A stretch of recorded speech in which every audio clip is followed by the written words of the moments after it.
Thanks for tuning in to Ancient Greece Declassified, Episode 9, The World's Oldest Computer. The background story to today's episode might as well be the plot of a science fiction novel. A couple of divers discover an ancient shipwreck at the bottom of the sea, and among its decaying ruins, they find a mysterious device that is so technologically sophisticated, it almost seems to be from the future. Now, I'm not talking about a Michael Crichton novel. This actually happened 116 years ago off the coast of Greece near the island of Antikythera. And the device that came to light is now known as the Antikythera Mechanism. You may have heard about it in the media or online. It's been called the world's oldest computer.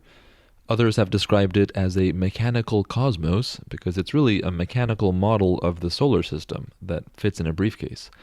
We're talking about a device that can simulate and predict the motions of the heavenly bodies, including the sun, the moon, and the visible planets, and show them on a display in motion. But hold on, how is this possible? How could such an amazing device have existed so long ago? In fact, even after its discovery, some people refused to believe that this device was ancient, because it contained dozens of precision gears meshing together like in a Swiss watch, except even more complex. And the conventional wisdom was that precision gears were invented in late medieval Europe. So some people thought it had to be a modern device that fell into the sea and settled by chance amidst the ruins of an ancient ship. The funny thing is, we actually have a few surviving texts from antiquity that mention such devices. But this is one of those cases where you see how big a difference it makes to actually have material remains as opposed to just having written descriptions.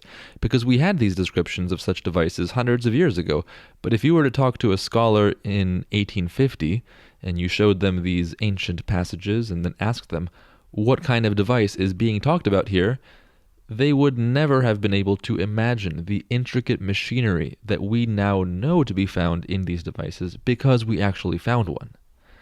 Now that we have one of them, when we go back and read the ancient descriptions, we go, oh yeah, that's how it works.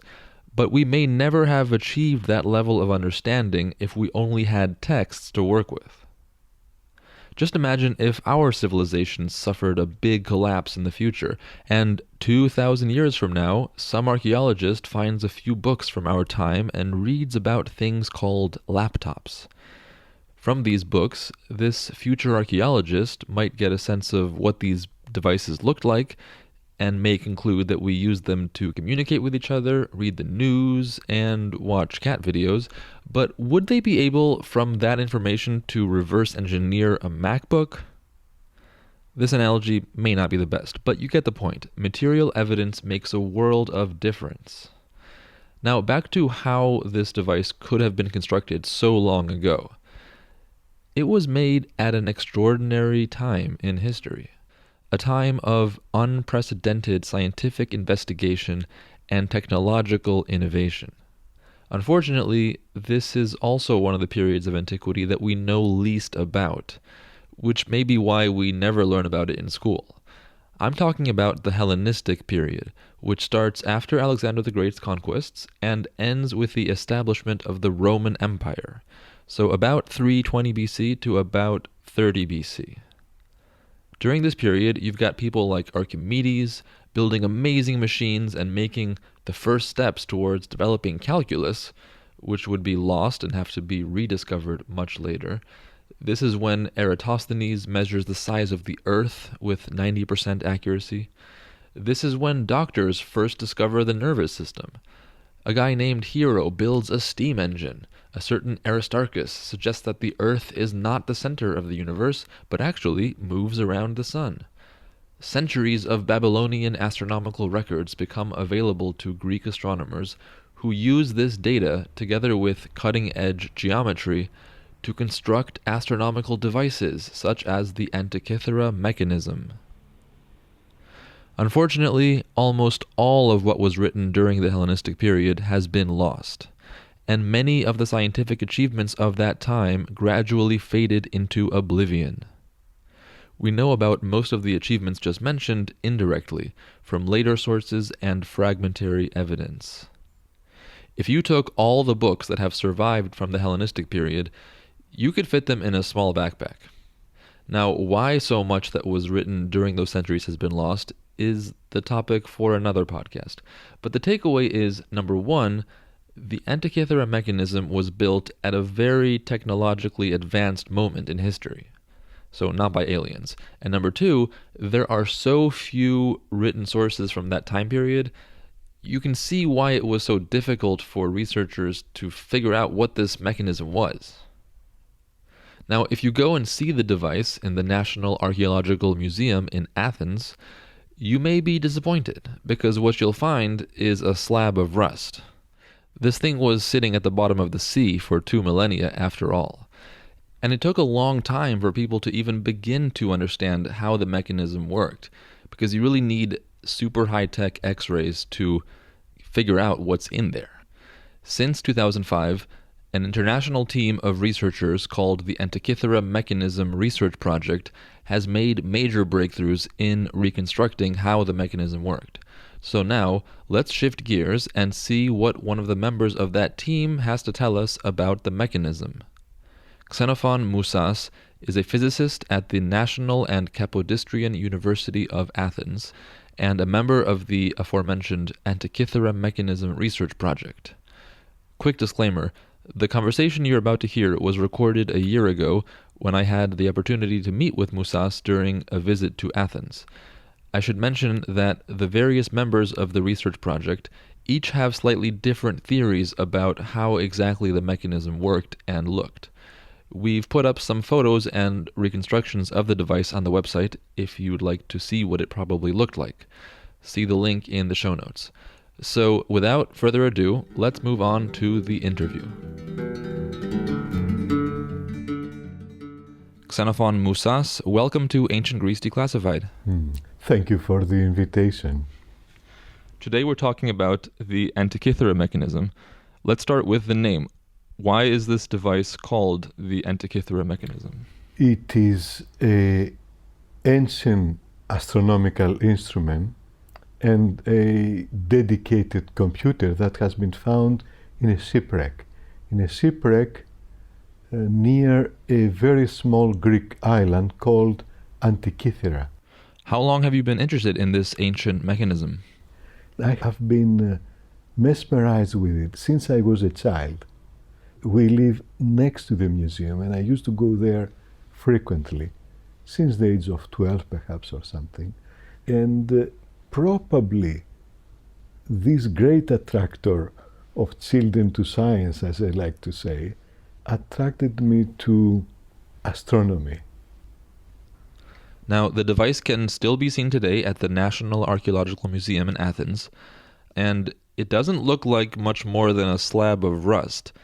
So, what did people think it was when they first discovered it over 100 years ago? It is surprising, first of all, that the diver, Elias Stadiatis, his name, realized that this was something and not just a piece of stone covered by seaweeds and corals, etc.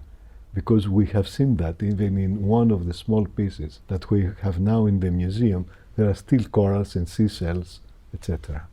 So Elias understood that it was something worth taking out of the sea, and then in the museum, where it was lying, probably it was May 1901, the then Minister of Education, a mathematician, read on the surface the term Iliou actis, sun ray.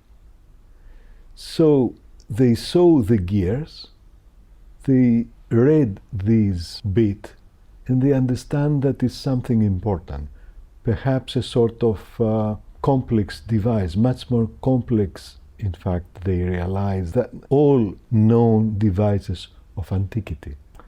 And since then, Rados and Rediadis, they were professors in the nautical school of the Greek Navy.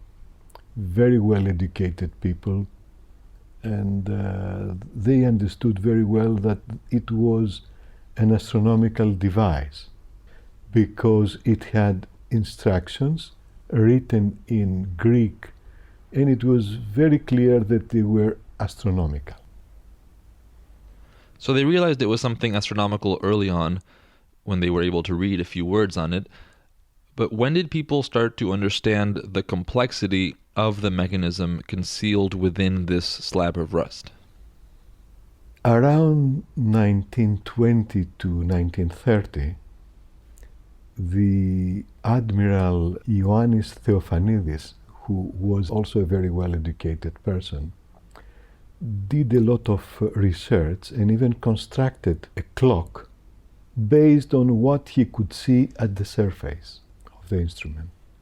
And it was not until the 60s and even much better in the 70s when Derek de Solla Price, English-born American, initially physicist and later a historian of science, who together with Karakalos, a nuclear physicist here in Athens, constructed a homemade gamma ray camera that Karakalos made to have, believe it or not, stereoscopic images of the device. Which means like three-dimensional images? Exactly. Three-dimensional images that they And this is in the 70s? This is in the 70s, in a very simple way, that we can have stereoscopic vision with our eyes, for example, by sending gamma rays from two different positions and having a device below from the other side, let's say, to have a radiography, as we call it, of the Antikythera mechanism. They could reconstruct a substantially good three-dimensional image. And then we have an excellent book by Derek de Solla Price named Gears from the Greeks, which is really the best book written about the mechanism that I have read already since I was a student. And on this we have based later new investigations, like the excellent work that has been done by Michael Wright and the late Bromley, and also by Helen Mangu. They did similar work with again homemade computer tomography that Michael Wright constructed. And we followed in 2005 with much better equipment. So we took 5,000 radiographies made with an excellent device that a British company called X-Tech Systems made especially for the study of the mechanism. And this was by Roger Hadland.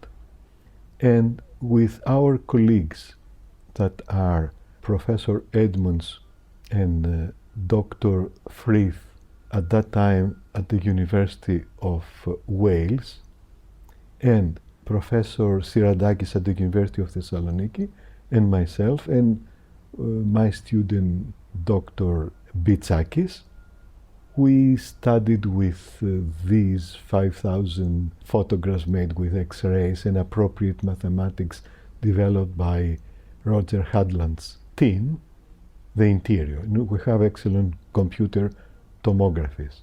And on top of this, we have excellent three-dimensional photographs of the surface made with a method developed by Dr. Tom Malzbenter, then at HP. And with these photographs, you can interact with the instrument in your computer and see all the aspects that are visible on the surface.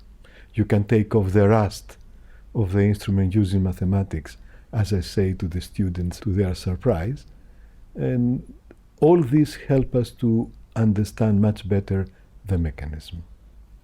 So just to clarify, tomography is a way of slicing the object, of creating, as it were, virtual slices of the object using X-rays and gamma rays and so forth? Yes. Okay, so you can see like the inside. As the doctors do when we go to a hospital and they want to see our body. So this device has gotten a lot of attention in the media and online. It's been described as the world's oldest computer, sometimes as an analog computer. Are these terms correct, and what do they mean? To an extent, yes, they are correct. What we call a computer, a device that you can do some sort of calculations using a mechanism, calculation that can be done automatically, and a computer has to have an input, and then you can have the output on a display somehow. And if this is really the definition of a computer, then we are very exact, I think, in the terminology of an astronomical computer. You mentioned that it works with gears. How many gears have you found in the mechanism? And if this is a computer, what does it compute? With appropriate X-rays, computer tomography, we discovered that it is made of some 30 gears, and it has several functions.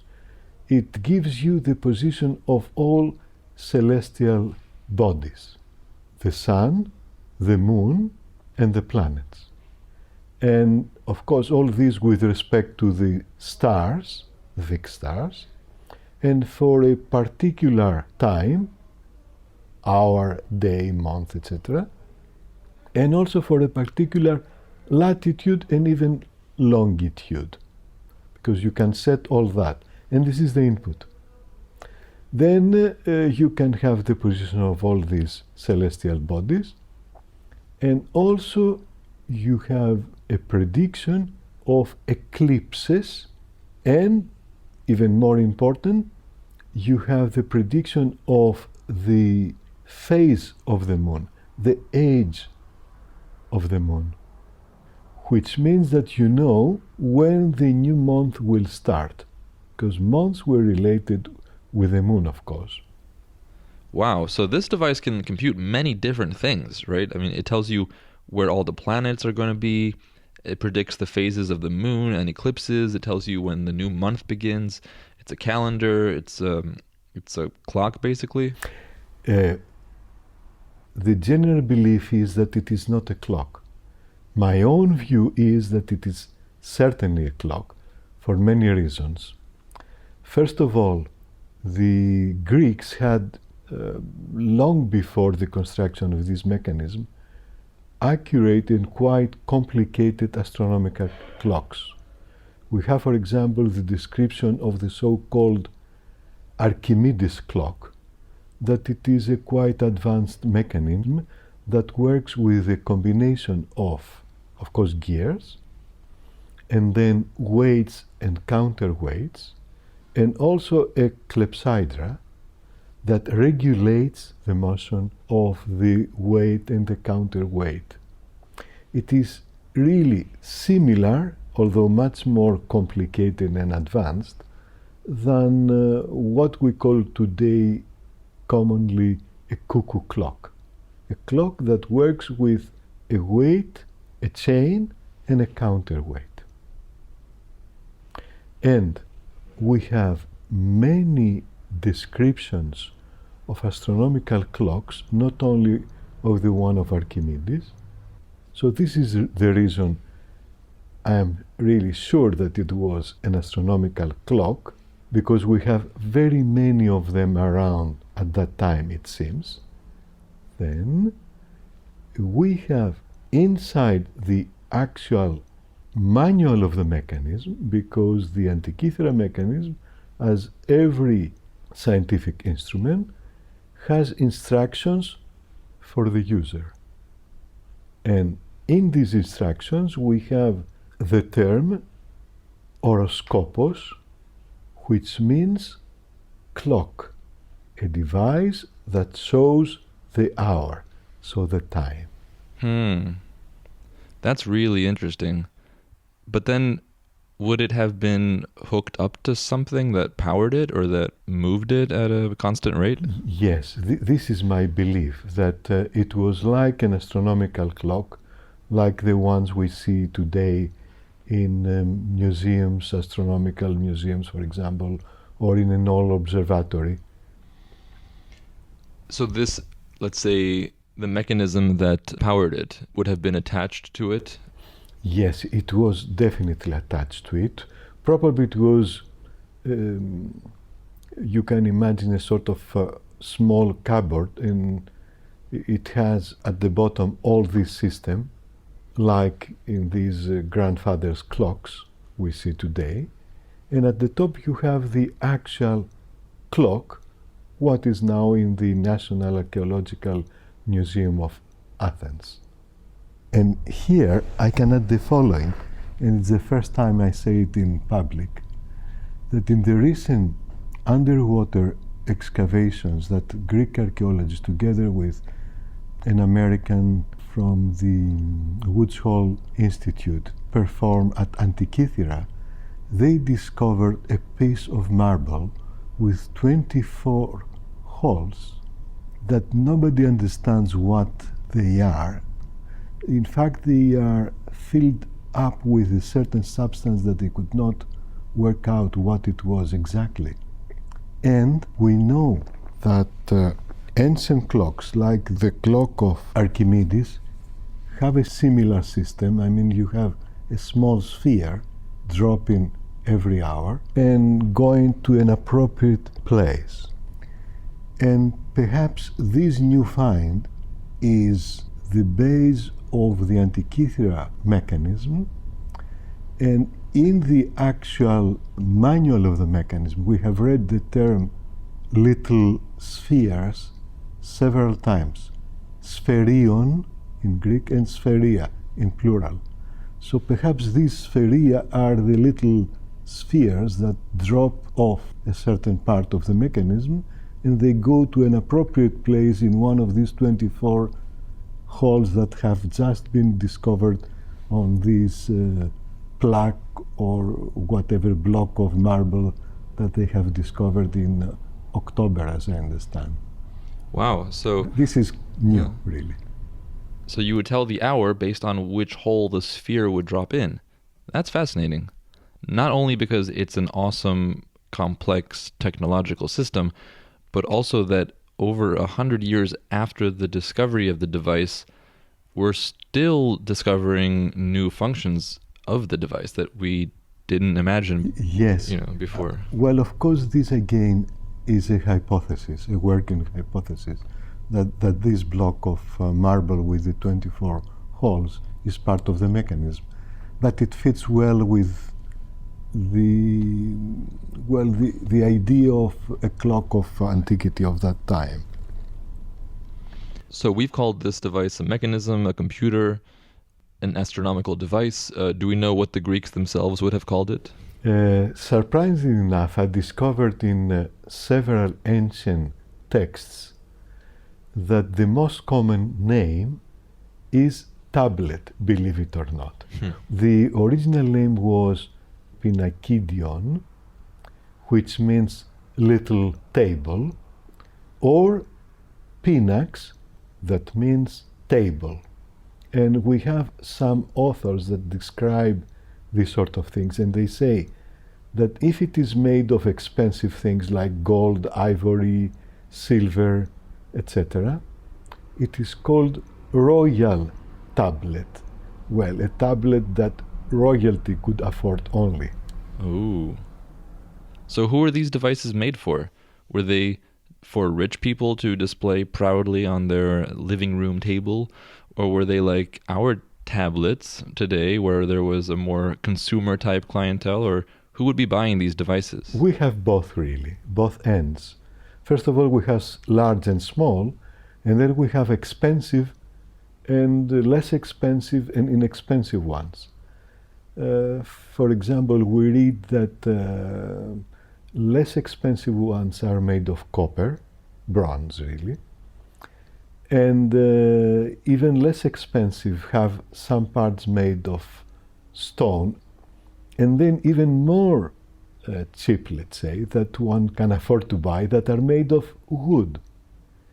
And I was very lucky to discover 2 or 3 broken ones, probably made in Denmark or Scandinavia, and I discovered them in the Museum of Reykjavik in Iceland, and they are similar to the Antikythera mechanism, made of wood.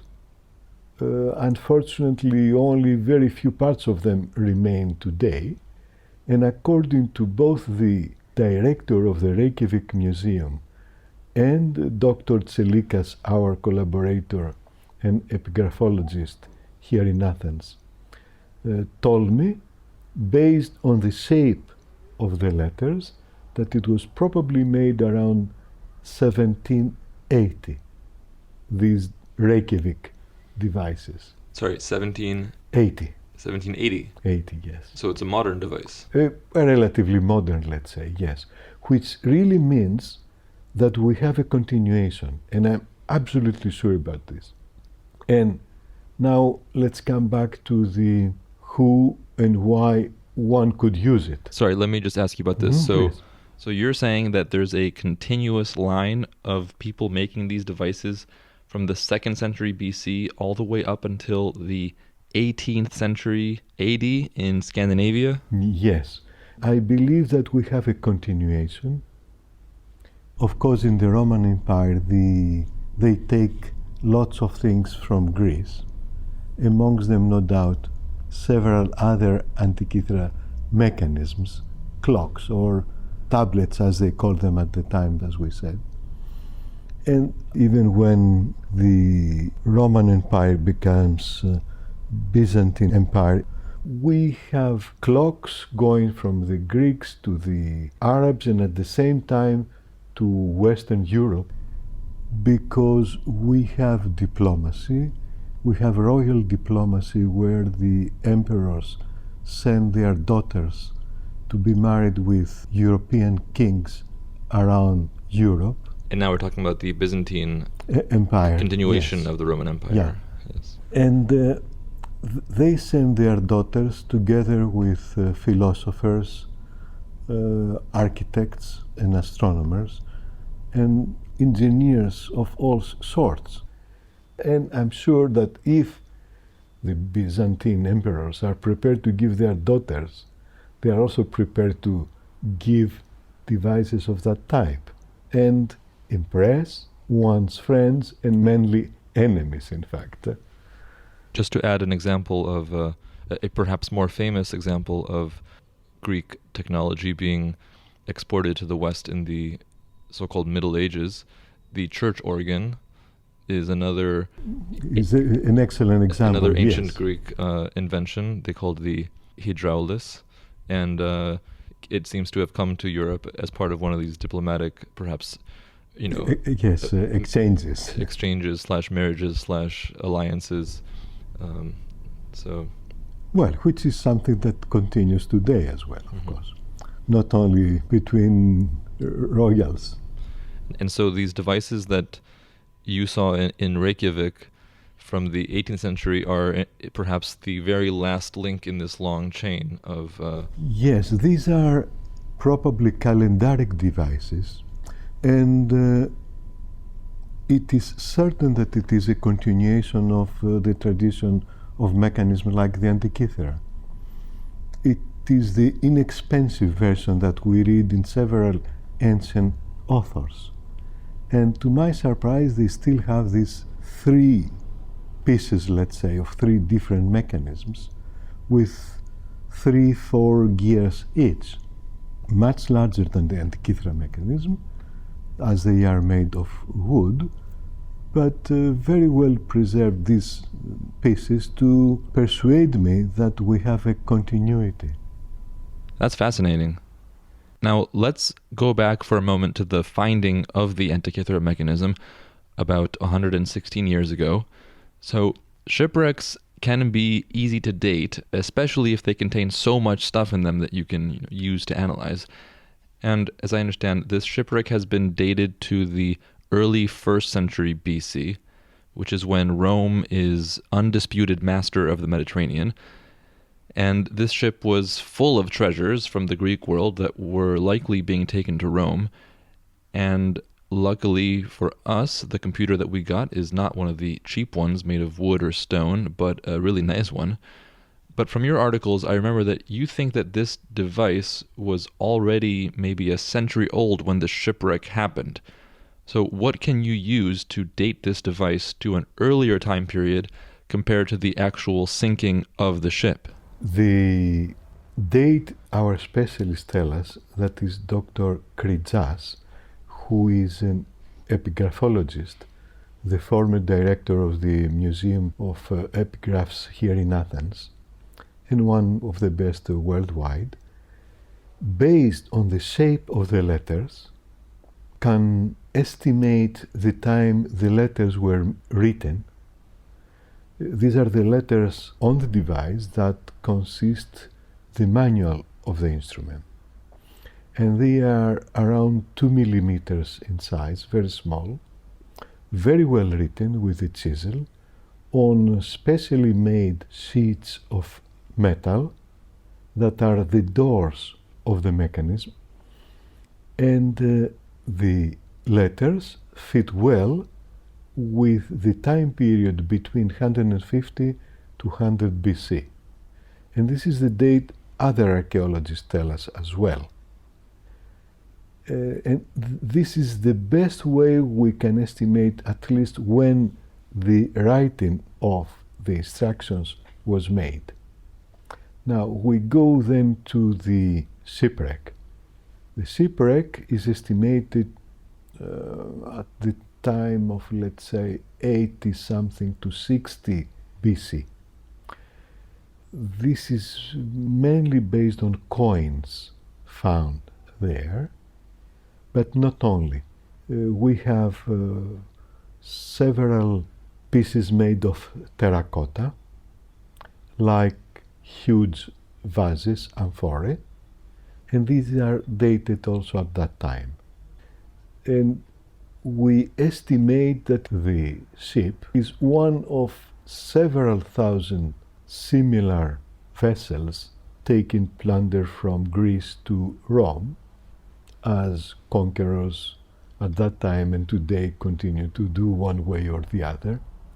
And it was a very huge vessel, a minimum of 30 meters, they say 300 tons, and it was covered, we know this already from 1900, covered with flakes of lead to protect it. A very expensive ship, very big, and it was really a museum, as you said, inside this vessel. So this is the description of the actual shipwreck. Wow, so this was a massive ship, stock full of treasures. That's incredible. Now, I'd like to revisit the comparison with modern tablets. So we have this device, which I guess is about the size of the new, bigger iPad. It is 31 centimeters by a bit less than 20, so a tablet. Okay, and you get it, and it has an instruction manual etched onto it, and you presumably set it up. You have to calibrate it to your specific location. Exactly. Much like a modern laptop where you set the time zone and so forth. And according to your theory, you hook it up to something that powers it or moves the gears at a consistent rate. And on one side, you have arms for the planets, the moon, and the sun. Exactly. And these arms sweep around a dial like the arms of a clock. And what I thought was super cool was that the arm for the moon not only sweeps around like a clock arm, showing you the position of the moon in the sky, but while it does that, it also spins around its own axis, and it has a little ball on it that looks like the moon. It's like half black, half white. And while it spins around itself, it shows you the phase of the moon as well. Yes. We have a dial that rotates at the same time around two axes, and one of them regulates the phase of the moon or the age of the moon. It is a little silver sphere, as we read in the manual, in fact. And on the back, or the other side of the device, what I found interesting is that you don't have a circular dial like in the front, but you have these two spirals, and each has an arm that moves around it, and the pointer at the tip of the arm follows the spiral. You have at the back, or at the other side, as you said, two spiral dials. One covers a period of 18 years and 11 days and 8 hours, to be accurate, or 54 years and 1 month, 3 times the previous one, with a second dial that is circular. And there we have all the eclipses, lunar and solar. And there is another combination of dials that covers a period of 19 years or 76 years, and it is for the phases of the moon. An interesting thing about these spirals is that they have a beginning and an end. So what happens when one of the pointers reaches the end of the spiral? You take off the pointer, because the pointer has a very small nail, let's say, at the end that shows you the time, the date, and this goes inside one groove that is spiral, like in the old records of music, let's say, and it moves, and when it reaches the end, then you take it off and you put it back at the beginning. So that was the way. Now, this device is from what we call the Hellenistic Period, which is the most exciting period in antiquity in terms of scientific discoveries. At the same time, it is perhaps the period from which the least number of sources and texts survive. So we have a very limited knowledge of the science that was happening back then. So the million-dollar question is, who made this device? Do you have a theory about that? As I said, I believe it's a continuation of a series of devices. So grandfather of it is no doubt Archimedes, and perhaps his students in Syracuse.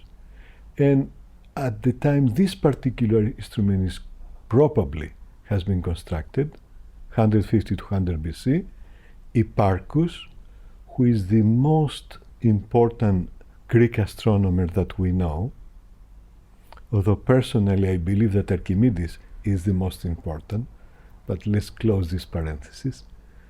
So perhaps Hipparchus, who works for almost all his life in Rhodes, an island that was very rich at the time, and it has excellent skies all the year around, is the best place for an astronomer to have his observatory.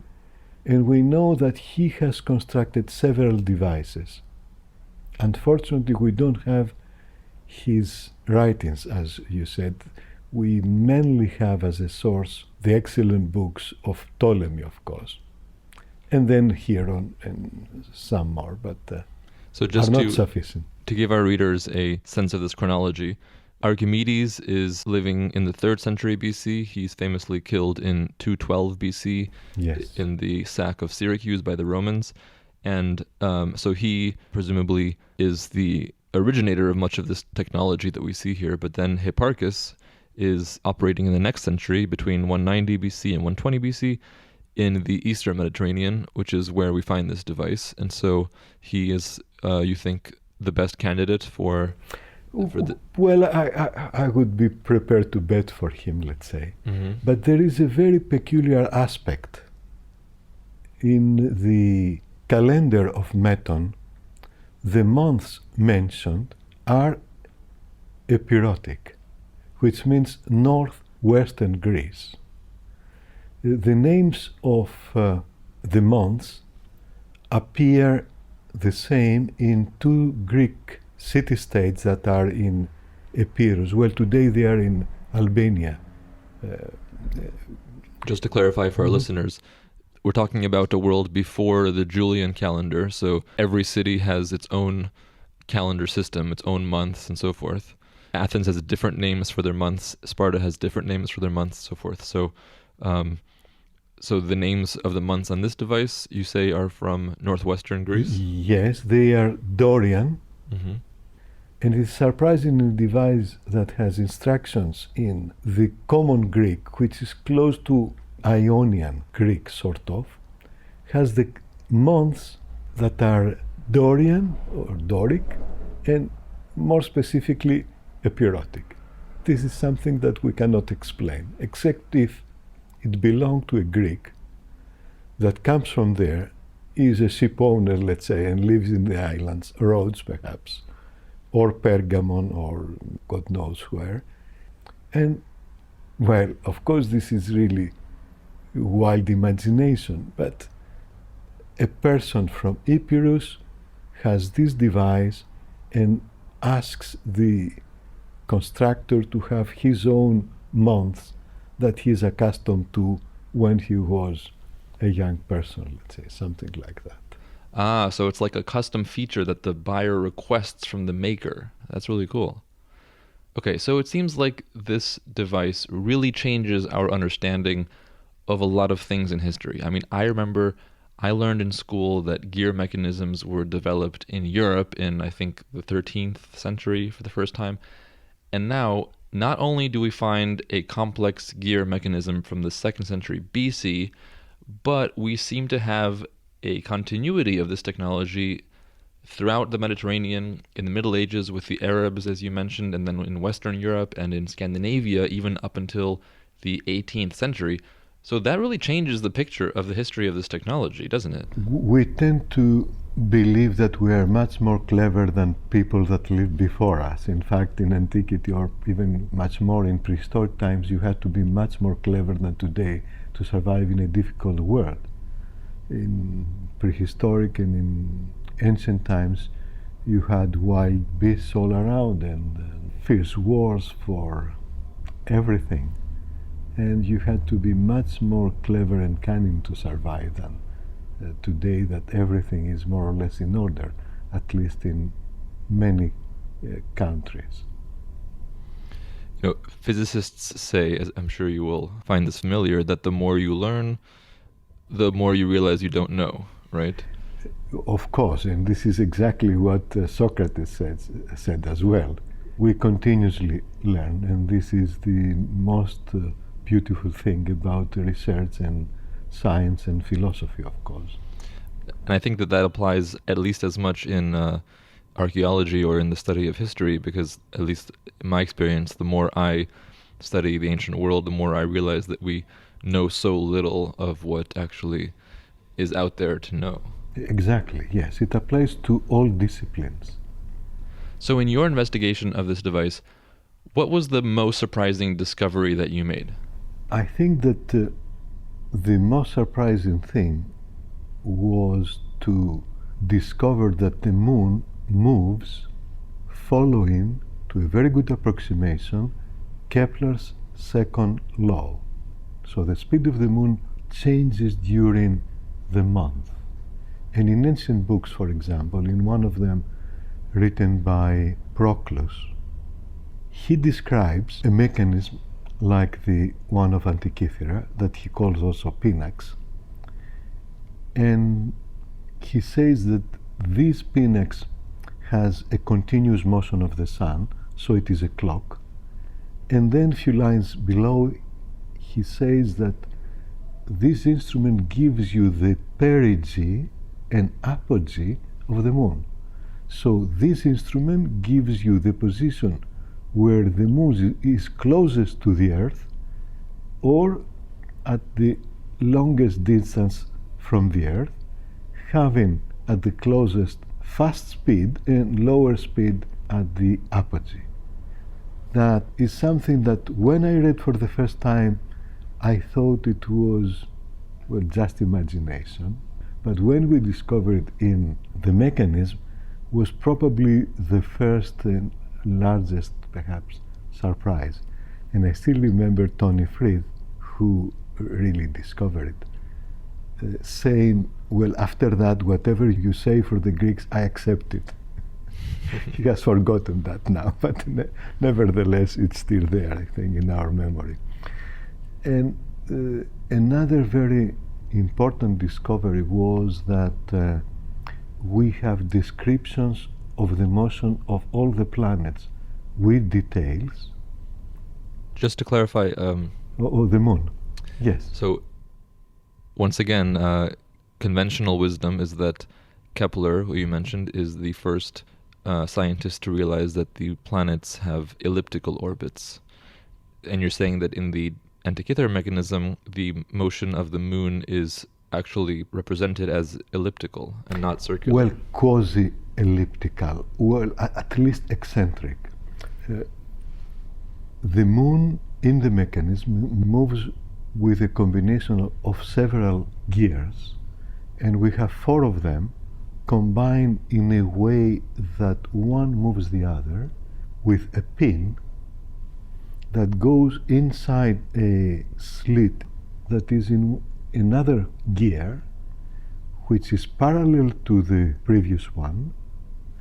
It has an axis that is slightly off the axis of the first one, so one is eccentric with respect to the other, and as one of these gears moves, because it is eccentric, well, it gives really a variable speed eventually to the moon. Now, hold on, because this is really incredible. Please.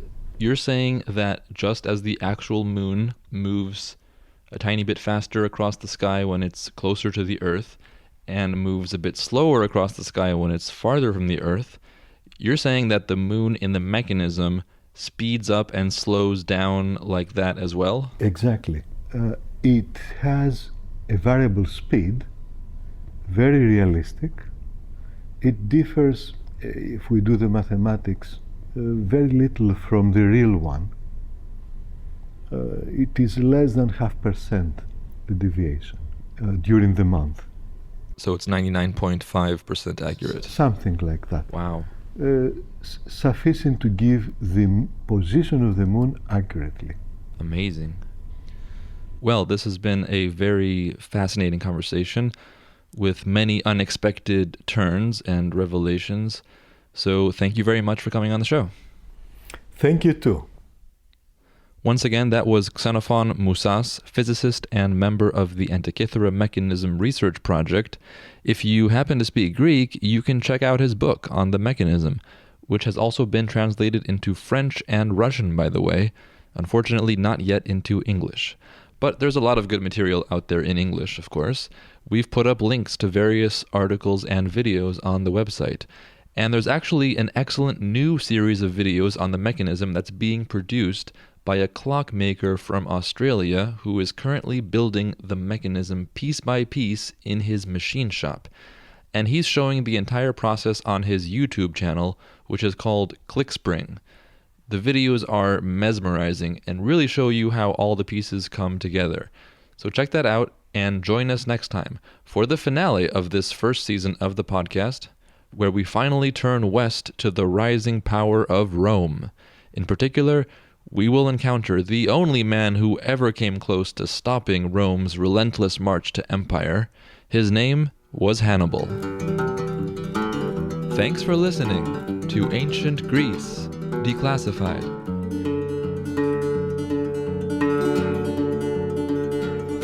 Can you still sing Orpheus? Then sing something that's going to last. 1,000 years slips by so fast, goes off into a dusty myth with you.